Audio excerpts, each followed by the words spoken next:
Halo guys, nama gue Stefan dari StafTech, kembali di channel yang isinya budget teknologi semua. Dari video kali ini gue udah lama gak unboxing peripheral, jadi gue bakal unboxing headset lumayan baru dari DBI, bisa kita lihat DBI GM160. Sebelumnya gue udah pernah review GM200, itu tuh headphone-nya menurut gue udah bagus banget di harganya. Jadi sekarang kita bakal nge-review yang versi 3.5mm-nya, yang terbaru juga ini, GM160. Jadi ya, sebelum kita ke unboxingnya, mari kita bahas harga dan speknya dulu. Untuk harga di sini bisa kita lihat, ini sangat murah banget, super affordable. Kalian bisa beli di harga 190.000 aja. Sangat murah. Dan ini tuh ada dua varian guys, yang GM160 yang kita bakal unboxing sama review. Ini tuh yang pakai 3.5mm, terus ada yang versi GM190. Harganya sama, cuma yang unit tersebut tuh pakai USB. Bedanya dari output doang. Tapi ya, kalau kalian mau beli headphone ini, gue bakal taruh linknya di deskripsi. Dan untuk si spike sendiri, kalau misal kita ke kiri boxnya, di sini ada spek singkatnya, bisa kita lihat. Dia 50mm driver, jadi yang pastinya bakal punya soundstage yang bagus dan juga bass yang lumayan punchy. Frekuensi respons normal di 20.000 sampai 20.000 Hz, 20 sampai 20.000 Hz. Impedance-nya juga normal banget, 32 ohm. Sensitivity-nya 112 dB, mix sensitivity-nya minus 42 dB. Mix size-nya 20 mm, mic impedance-nya 2,2 ohm, dan juga pakai konektor 3.5mm, karena ini bukan yang GM190, ini yang 160. Untuk fiturnya bisa kita lihat, dia itu over-ear yang pastinya. Terus dia bilang comfortable. Ini kayaknya gue bisa bilang, atau gue bisa approve comfortable, karena gue udah coba yang GM200, itu tuh untuk harganya sangat comfortable. Gue bisa bilang headphone kayak Rexus, itu benar-benar kalah jauh untuk comfortable sama build quality dibanding DBI. Salah satu brand terbaik untuk budget gaming headphone. Dia itu sensitif mikrofonnya, good. Big speaker driver, 50mm, dan juga headband-nya plus dan comfortable. Di belakang juga dikasih tahu lagi kayak fitur-fitur utamanya. Di sini ada garansinya 1 tahun, very nice. Dan mari kita langsung buka si DBI GM160-nya. Oke, packingnya normal banget, nothing special, basic. Dan di sini terakhir ada kartu garansinya.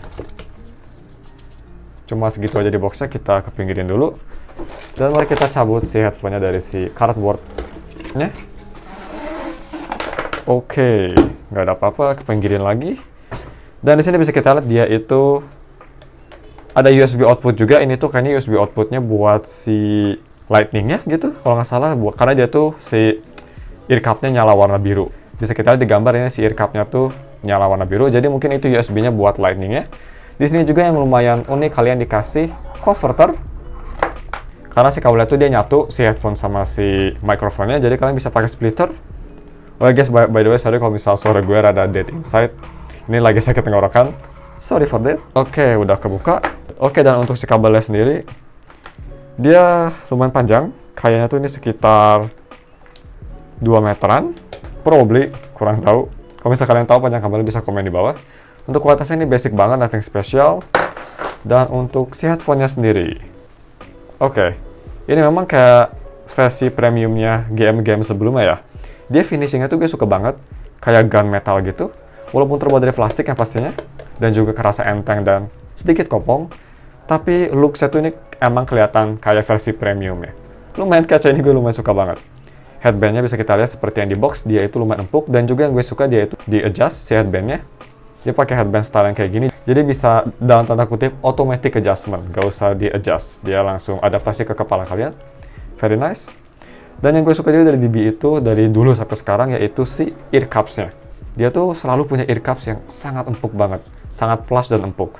Beda banget, di harga segini biasanya tuh sebelum ada DBI, headphone kayak Rexus biasanya si ear cups-nya tuh jelek banget, dan juga si clamping-nya tuh kurang enak.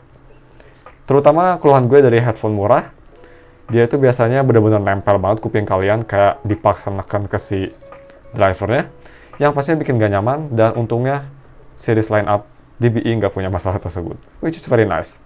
Di sini bisa kita lihat ada si flexible mic-nya. Ini mic-nya juga lumayan keren. Dan di sini di belakang ada si volume control-nya. Terus kalau misal gue coba si comfort-nya, sekarang gue lagi pakai headphone-nya. Oke, ini memang comfortable banget dibanding sama GM200 yang waktu itu gue review yang surround sound. Gue bisa bilang ini clamping-nya gak senekan headphone tersebut. Dia tuh lebih enteng di kepala, jadi nggak terlalu sakit. Karena satu keluhan gue dari GM200, walaupun nyaman, Tapi kalau kelamaan tuh kadang-kadang si clampingnya gara-gara terlalu neken, kupingnya jadi rada pegel. Tapi untungnya di sini yang gue rasa right off the bat itu si clampingnya memang lebih gak neken, lebih soft. Yang pastinya ngebuat bisa pakai headphone ini lebih lama. Very nice. Dan untuk si isolasinya sendiri, gue bisa bilang ini bisa ngeblok sekitar ya 30-40% suara luar. Emang not the best, tapi untuk harganya menurut gue udah cukup bagus. Ini tuh gue lagi gak nyalain lagu apapun, yang pastinya bisa kita lihat. Jadi memang suara luar masih kedengaran, suara PS juga masih kedengaran sedikit. Tapi gue bisa jamin kalau misal dipakai buat main game, ini suara luarnya bakal langsung hilang. Dan ya, itu dia versi impresi gue untuk comfortnya. Dan untuk si build quality-nya sendiri, gue bisa bilang basic DB banget, seperti yang gue bilang. Dia atasnya terbuat kayak dari rubber gitu, rubber plastik kayaknya. Overall semua terbuat dari plastik, tapi untuk harganya ini menurut gue udah impresif banget. Ini first impresi gue, dan gue nanti bakal review ini sampai besok. Tapi untuk di video ini yang pastinya bakal digabungin unboxing sama reviewnya, gue bakal pakai magic of editing yang pastinya. Tapi ya gue bakal coba dulu si headphone ini selama 1 hari, dan nanti gue bakal bahas si sound quality sama microphone test yang pastinya. So ya, langsung aja kita ke si review kedua tersebut. Let's go. Oke guys, yang pertama kita bakal tes si mic-nya. Di handphone ini gue pakai Poco X3, jadi kalian bisa tahu gimana kualitas suaranya kalau misalnya kalian pakai headphone ini buat mobile gaming. Dan ini dia kualitasnya. Gue bisa bilang untuk kualitasnya ini jernih banget. Walaupun suara-suara luar, kayak misal sekarang gue lagi ngetik keyboard, tapi kayaknya kalian kalau lagi main game HP gak mungkin ngetik keyboard juga sih. Tapi ya ini cuma example aja, ini gue lagi ngetik keyboard. Dan bisa kita lihat itu kedengaran banget suara keyboardnya dibanding di PC. Tapi ya overall kok ini benar-benar crystal clear banget. Dan mari kita langsung moving on ke si PC. Jadi kita bakal tes mic ini untuk kalau misalnya kalian main di PC sambil main game pastinya. So ya, ini dia tesnya guys, check it out. 3, 2, 1. Oke guys, ini dia mic tesnya pakai headphone DBE Game 10. Untuk motherboard yang gue pakai di PC gue tuh pakai Asus TUF X570, dan juga gue pakai front panel bukan rear panel. Case-nya pakai Corsair Carbide buat PC kalian pengen tahu ini audio keluar dari mana. Dan ya, ini dia tes audionya. Ini gue sambil main gameplay Genshin, jadi bisa kedengaran suara keyboard sama suara mouse-nya. Kira-kira ada leak atau enggak. So langsung kita tes. Gue bakal coba bunuh musuh di situ. Udah langsung nganggur, goddammit. Kita bakal lihat kira-kira suaranya, suara keyboardnya sekarang gue bakal lagi tap, bocor atau enggak. Kalau bisa bocor, kalian bisa komen di bawah.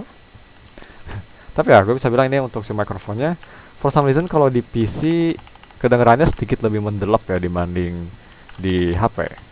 Tapi overall masih bagus banget untuk harganya. Dan yang gue suka dari headphone itu dari si comfortnya pastinya. Pas gue tes pakai headphone ini, gue udah pakai sampai sekitar 5-6 jam full day hampir main Genshinnya pastinya. Dan gue bisa bilang ini kualitas comfortnya enak banget. Seperti gue bilang di first impression, si ear cups-nya tuh gak, clamping force-nya gak terlalu neken, jadi lumayan nyaman. Dan ya, ini gue lagi ngeklik banyak pakai alat tuning gue.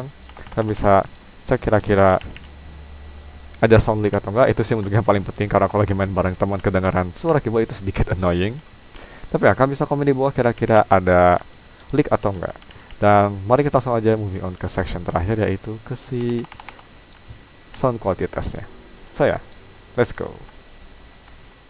Oke guys, gue udah coba tes ini headphone DBE GM10 1 hari penuh, dengerin musik, gaming, dan juga nonton video.